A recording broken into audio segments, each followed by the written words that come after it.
Tragedy knows no timetable. It can strike day or night, often without warning, as the employees on the night shift of a grocery store in Roseville, California discovered on April 18th of 1992.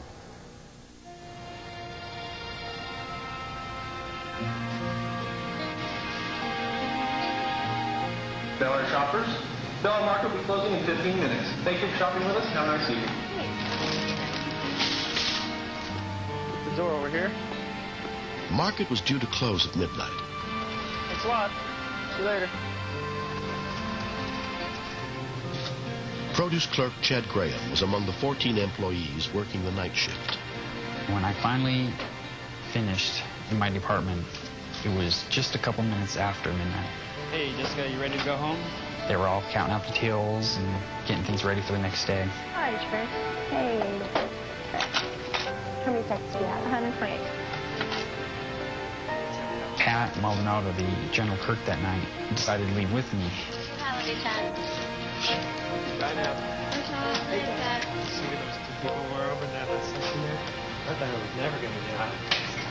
Everybody get down! Get down! Get down! I just saw somebody's gun pointed at one of the checkers' heads. 911 emergency. There's a holdup at Bel-Air on Sunrise and Kirby, quick. Sunrise and Kirby? Yeah. Okay, can you see who's holding up the store? No, I'm outside the store. They came in just as I was going out. There's cars up front up here. Okay, do they have weapons? Yes, they did. They have guns. How many people? I saw 4 people, and there's... 4 people? Are they all armed? What? Are they all armed with guns? Like they are, yes. Pamela Hardwick had been a Roseville police and fire dispatcher for 4 years. I had never had a robbery in progress before, which made me nervous right off the bat. I knew that anything could happen. Sergeant Rocky Rockholm of the Roseville Police Department was working as watch commander for only his 4th night. I was scared to death. I thought of all the things that could go wrong. I said a little prayer to myself when I was rolling to the call that, dear Lord, please let this go well. Don't look at me! Stephanie Soulier had never been in a robbery before. They were just shadows. I didn't see anybody's face. I heard 2 other guys run to the office, and that's when I heard Tracy scream. She's like my little sister, and it scared me. It was just like somebody in my family was going to be hurt. Okay. Oh, God. Are they in front of the store? I'm in front of the store, and there's a car up here. Okay. He sees me, and I don't want him to see me. Okay. He can't see where you are, or he can? He's going forward right now. Okay. Right. Can you still talk to me? Yes. Okay, what's your name? He was really scared. He kept saying that there was a vehicle out front, and it was pulling forward. What kind of guns do they have? They have, like, pistols? I just like handguns. Handguns? I was frightened because I didn't want to be responsible for him getting killed. Oh, God. Okay, try and calm down, okay? Are they still in the store? They're still in the store. I have Okay. to leave.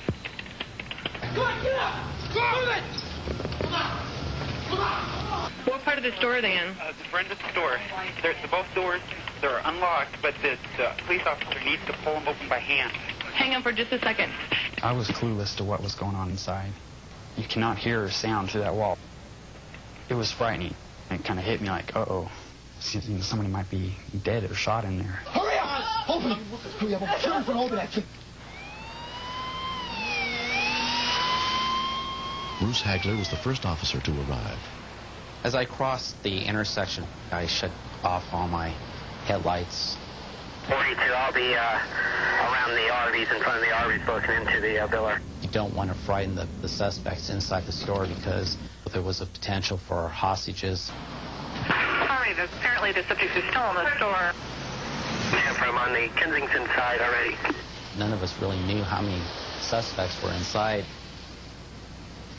Sam 39 to other units. Let's set a perimeter and see what happens. Oh, God, somebody's coming out. Somebody's running. Come down here!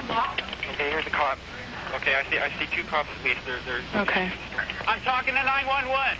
Okay, the police are telling me to leave. I gotta go. Come on. Go way down there. Go way down there. 421, I'm in the rear, 1097 south side. 6, 97. I'll go to the back on the north side. Copy to the back to the north side. We had the store surrounded. When I saw the 4 suspects start running along the front, I literally stopped breathing. People running towards the door. Hold there. Steady up. They're running south. Please freeze. Please freeze. Please freeze! Please freeze! Out! Freeze! Get down! Get down! We couldn't really see what was going on. And then we saw one guy running and nobody was chasing him. We yelled, "There's one over here, there's one over here." Stop! Stop rustling the dog!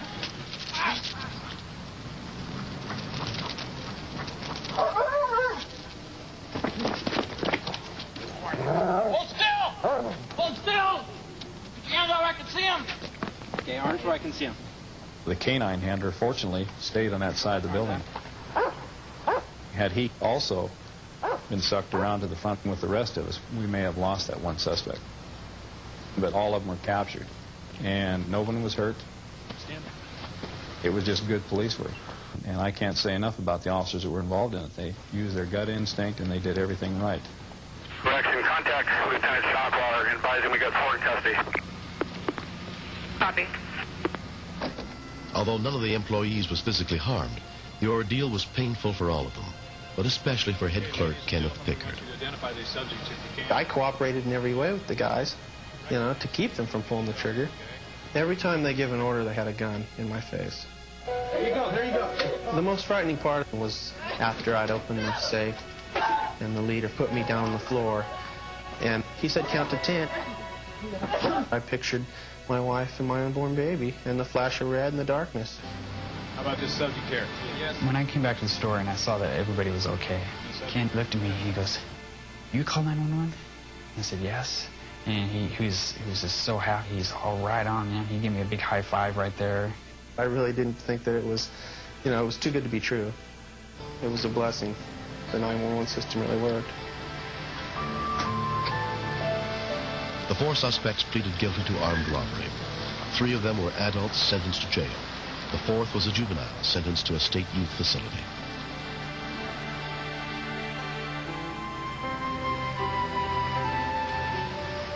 In the 4 months since the robbery, security at the Bel Air market has been tightened. That night, I did not sleep at all. And the next day, I didn't want to work. But I feel like that it's behind me. And I was thankful that nothing violent happened. If Pat and I would have left just a second later, then I would have been facing the floor like everybody else. Or if we had left sooner, then we never would have known what was going on. So the timing was perfect. Less than 2 months after the robbery, Kenneth and his wife celebrated the birth of their baby, Kelsey. She's grown. She's wonderfully healthy. And when you look into her eyes, it just tears your heart out to think that you might have missed out on something like that. Pizza, Dad. Let's get some pizza. I'm happy that I'm alive to see my little girl.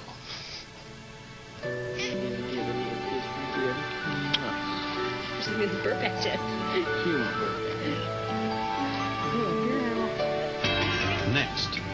The lady calmly said to me, "Sir, I don't think my husband's breathing." I knew it was totally